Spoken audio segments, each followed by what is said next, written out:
Good morning, dear all student. Today I have here with a new concept, basic geometrical concept. और junior बच्चों के लिए ये काफ़ी फायदेमंद रहेगी। आप लोगों की ज्योमेट्री की क्लास समझ लिए यहीं से शुरू हो रही है, मतलब बेसिक्स यहीं से स्टार्ट होगी, ठीक है। तो इसी के लाइनअप में सबसे पहले हम लोग बेसिक ज्योमेट्रिकल कॉन्सेप्ट सीखेंगे, जिसमें ज्योमेट्री के बारे में जानना बहुत जरूरी होगा। तो यहाँ पर मैंने कुछ लिखा है, वो आप गौर से पढ़िएगा, अगर आप लोगों को दिख रहा होगा तो। Geometry is the branch of mathematics, ठीक है, मैथमेटिक्स का ब्रांच है, already knows, which deals with properties relation with the lines, angles, surface and solids. Solids के बारे में आप लोग फर्दर क्लास में जानिएगा। अभी हम लोग धीरे धीरे बेसिक आइडिया लेते चले जाएंगे, ठीक है। Just as math deals with numbers, geometry deals with figure, points and line. जितने भी हैं, जैसे मैथ्स में हम लोग मैथमेटिक्स कॉन्सेप्ट में जब अलजेब्रा को देखते हैं तो वहां हम लोग नंबर्स के साथ काफी खेलते कूदते हैं, लेकिन इस वाले ज्योमेट्री के कॉन्सेप्ट में हम लोग फिगर्स के साथ, लाइंस के साथ, पॉइंट्स के साथ अपने आप को गो थ्रू करवाएंगे, ठीक है। तो आगे हम जब बढ़ेंगे, जब ये कॉन्सेप्ट आप लोग समझ गए होंगे कि ज्योमेट्री को क्या कहते हैं, कैसे कहते हैं, ठीक है। अब हमारे पास है नेक्स्ट कॉन्सेप्ट, अगला, ठीक है, पॉइंट्स। तो सबसे पहले टॉपिक पे आते हैं, विच इज पॉइंट्स। पॉइंट्स कहते किसको है? पॉइंट्स एक्चुअली में क्या होता है? It's a mark of position. किसी जगह को अगर मार्क करना है तो हम लोग किसका मदद लेते हैं? इट्स अ सिंगल पॉइंट्स की मदद लेते हैं, ठीक है। रही बात ड्रॉ कैसे, तो ये एक प्रकार की स्मॉल डॉट है, दिखने में कुछ ऐसा है। और ज्योमेट्री में जब भी हम पॉइंट्स का यूज करते हैं, we definitely give a name which is A, B, C, A to Z, कोई भी लेटर लेकर करके आप इसको डिनोट कर सकते हैं, ठीक है। तो a point is usually represented by a small dot.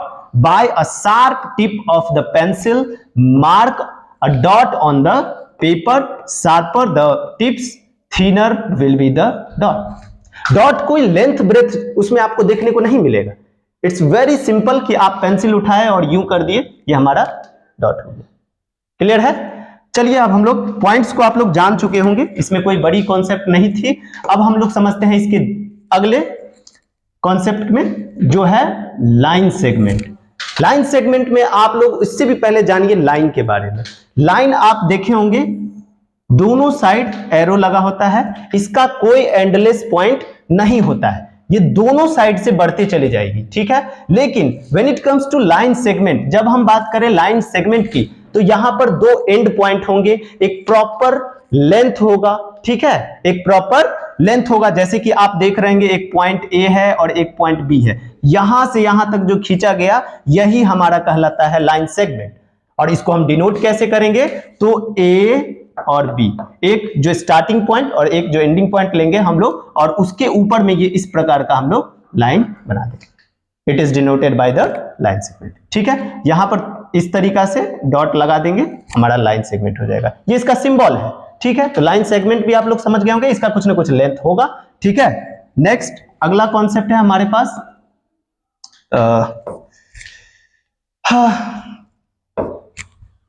Line, जो कि लाइन हम आपको बता भी चुके हैं, ठीक है। अब आते हैं हम लोग इंटरसेक्टिंग लाइन के बारे में। किसके बारे में जानेंगे?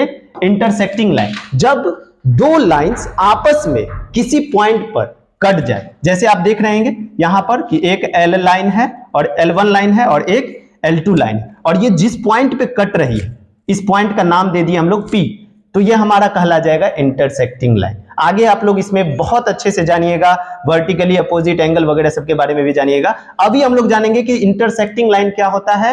ये जब दो लाइन आपस में क्रॉस होकर के कटती है, वो हमारा कहलाएगा इंटरसेक्टिंग लाइन, ठीक है।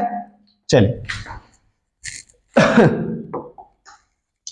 इसके बाद हमारा कॉन्सेप्ट है पैरेलल लाइन। इंटरसेक्टिंग लाइन आप लोगों ने जाना कि दो लाइन आपस में कटती है, वैसे ही हम लोग अब जानेंगे पैरेलल लाइन के बारे में। आप लोगों ने रेलवे ट्रैक्स देखा होगा, रेलवे ट्रैक्स कुछ ऐसा दिखने को आप लोगों को मिलता है ना। रेलवे ट्रैक्स ये दो पटरी जैसे जो है, दो पटरी है ना, इतने आपस में पैरेलल होते हैं कि समझ लीजिए कि अगर हल्का सा भी अगर पैरेलल नहीं हुआ तो ट्रेन एक्सीडेंट हो सकता है। तो इसे काफी मेजरमेंट कर कर करके ही इस ट्रैक को बनाया जाता है। तो इतना इंपॉर्टेंट है पैरेलल लाइन समझना। तो आप लोगों के लिए ये इंपॉर्टेंट है। आप एग्जांपल में बोल सकते हैं कि रेलवे ट्रैक्स हमारा क्या है, पैरेलल लाइन में है। कॉन्सेप्ट क्या कहता है कि दो लाइंस के बीच में gap, there must be the gap between them will be same, हमेशा सेम रहेगा, नहीं तो फिर एक्सीडेंट। अगर बोलोगे कि सर ठीक है दो लाइन आपस में नहीं मिल रहा है, तो क्या ये दोनों लाइन नहीं मिल रहा है? क्या मिल रहा है। अगर आप इसको बैकवर्डली जाइएगा तो ये कहीं ना कहीं मिल जाएगा, लेकिन इधर से आप बढ़िएगा तो ये कभी नहीं मिलेगा, फिर भी इसको हम लोग पैरेलल लाइन नहीं कहेंगे। दोनों के बीच में गैप भी सेम होना चाहिए।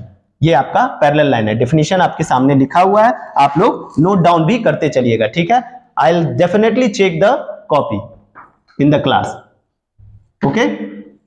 अब आते हैं हम लोग अगले कॉन्सेप्ट पे, विच इज रे।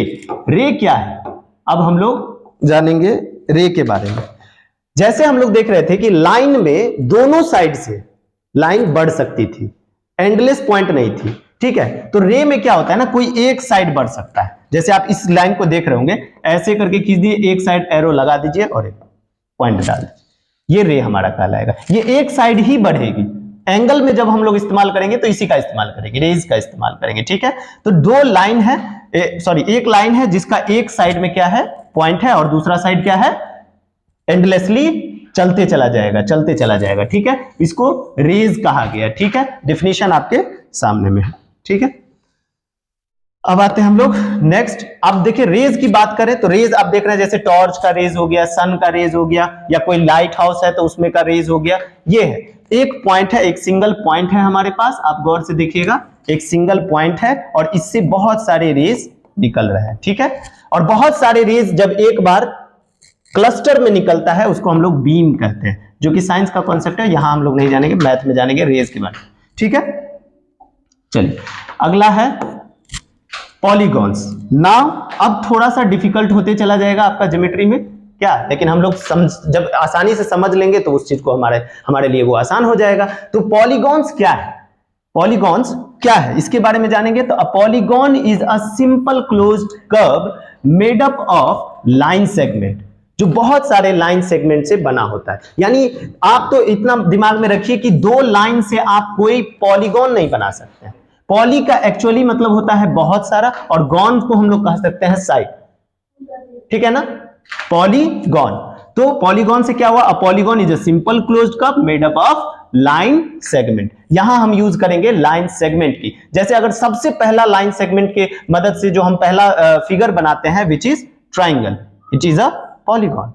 ये हमारा पॉलीगॉन है। इसमें कितने लाइन सेगमेंट यूज हुए, 1 2 3 लाइन सेगमेंट यूज हुए। दो से आप बना ही नहीं सकते हैं, दो लाइन से आप पॉलीगॉन बना ही नहीं सकते, इसीलिए मोर देन 2, ठीक है। तो आप देख लीजिए पॉलीगॉन में क्या क्या यूज है। तो the line segment are the sides of the polygon, ठीक है, पहला ये कॉन्सेप्ट। दूसरा, any two sides with a common end point are adjacent side. Adjacent बगल वाला, क्या होगा, बगल वाला।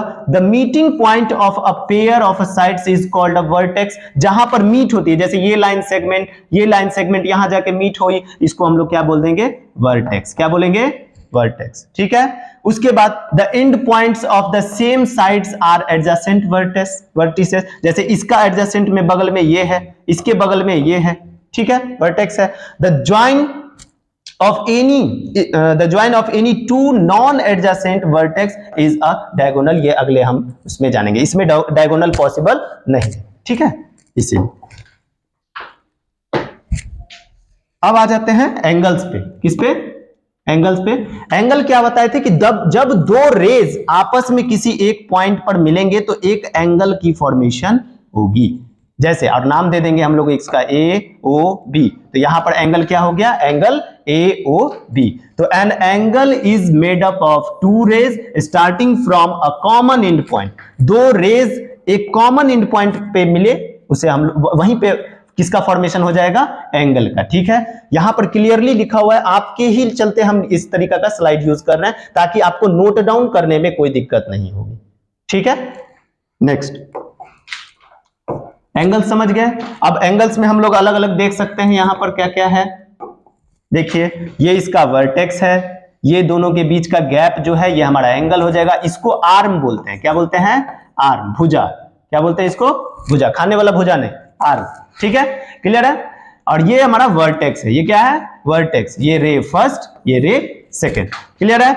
The meeting point of a pair of a side is called a vertex. ये सब हम लोग डिस्कस कर चुके हैं, आप लोग भी एक बार पढ़ लीजिएगा तो आपको मजा आएगा। ठीक है, अब आते हैं सबसे पहला फिगर जो कि हम पीछे भी बता चुके हैं, विच इज ट्राइंगल। ट्राइंगल के बारे में आप लोग जाने होंगे। It is a polygon bounded by 3 side और 3 लाइन सेगमेंट, जो कि यहां फॉर्मेशन हो रहा है। 3 लाइन सेगमेंट आपस में मिल करके क्या बनाते हैं? लाइन सेगमेंट और ट्राइंगल बनाते हैं। और नाम देने तो आप लोग को आता ही है, ए बी सी, कुछ भी आपको देना, पी क्यू आर, जो देना होगा वो दे सकते हैं। 3 साइड्स होते हैं इसके, 3 वर्टेक्स होते हैं। ये सारा बात यहां लिखा हुआ है। और ये आप अपने दिमाग में रख लीजिए कि एंगल्स को कैसे लिखते हैं। हमेशा बीच वाला, जैसे ये एंगल ए है, एंगल यहां पर एंगल ए है, तो इसका नाम कैसे होगा? तो बी ए सी, हमेशा बीच में इसको रखें।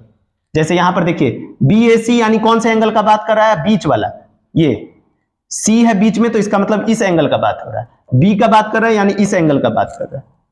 बीच वाला ही इंपॉर्टेंट होता है। ठीक है, क्लियर हो गया। आप इसका अलग तरीके से भी लिख सकते हैं, 1 2 3 करके भी, एंगल 1 एंगल 2 एंगल 3, है ना। ये सब बेसिक कॉन्सेप्ट है, ये आपको ध्यान में रहेगा। तो अगले क्लास में आप जो है जब हम इसका यूज करेंगे तो आप इस इजिली समझ जाइएगा कि एंगल है। ठीक है, चलिए नेक्स्ट। इस 3 साइडेड पॉलीगॉन हम बता चुके हैं। अगला अब आते हैं क्वाड्रिलेटरल। 3 साइड के बाद 4 साइड। अगर लाइन सेगमेंट 4 आपस में जुड़ कर करके एक फिगर बना दे, एक पॉलीगॉन बना दे, विच इज हमारा क्या कहलाएगा? Quadrilateral. A 4 side polygon is a quadrilateral. It has 4 side, 4 angle, 4 sides हैं, देख रहे होंगे आप लोग, और 4 एंगल भी है। 4 एंगल है, A B C D। Clear है। 4 साइड यहां पर लिखा हुआ है और 4 एंगल भी यहां लिखे हुए हैं। ठीक है, इसको हम लोग क्या बोलते हैं? क्वाड्रिलेटरल। क्वाड मतलब होता है 4, ठीक है, लेटरल मतलब साइड। 4 साइड से घिरा हुआ फिगर हमारा क्या कहलाता है? क्वाड्रिलेटरल कहलाता है। ठीक है, अब आते हैं हमारे पास ये एक फोटो एक और है, इसमें डिस्कस आप लोग जान रहे होंगे। उसके बाद आते हैं अगले, क्लोज्ड कर्व्ड ही है लेकिन ये कर्व लाइन से बना हुआ है। किस चीज से बना हुआ है? कर्व लाइन से। तो अब इसके बारे में थोड़ा सा हम लोग डिटेल में जानेंगे। क्या है? A circle is a simple closed curve which is not a polygon, जो कि पॉलीगॉन नहीं है। क्योंकि पॉलीगॉन बनाने के लिए हमें लाइन सेगमेंट की इस्तेमाल की जाती है और यहां लाइन सेगमेंट का इस्तेमाल नहीं होता है, इसीलिए ये हमारा क्या है? सिंपल क्लोज्ड कर्व है। ठीक है, अब इसमें क्या होता है? इसका एक सेंटर होता है जो कि फिक्स्ड पॉइंट से निर्धारित होता है। ये देखिए, ये मैंने सर्कल बनाया, तो ये सर्कल ऐसे ही नहीं ड्रॉ होता है, जहां से ये ड्रॉ होता है उसको हम लोग क्या बोल देते हैं? Centre. It is a mid point, centre point, central point. ठीक है, अब हम आते हैं next, radius. It's a fixed distance. Fix distance है, क्यों? क्योंकि सेंटर से सरकमफेरेंस तक की दूरी को हम लोग क्या बोल देते हैं? रेडियस। क्या बोल देते हैं इसको? रेडियस। अब रही बात उसके बाद डायमीटर की, तो डायमीटर भी फिक्स्ड लेंथ होता है, लेकिन जो सर्कल को बीचों बीच काट दे, पूरा बीचों बीच काट दे, इसको हम लोग क्या बोलते हैं? डायमीटर बोलते हैं। ठीक है, नाम हम लोग देते चले जाएंगे, ए बी। ठीक है, क्लियर है। उसके बाद chord line segment joining 2 points. अब कोई भी पॉइंट सर्कमफेरेंस पे कोई भी 2 पॉइंट ले लीजिए और उसको मिला दीजिए, विच इज कॉर्ड। तो आप अपने मैथ बुक में देखेंगे एक लाइन लिखा होगा कि diameter is the longest chord. क्या लिखा होगा? Diameter is the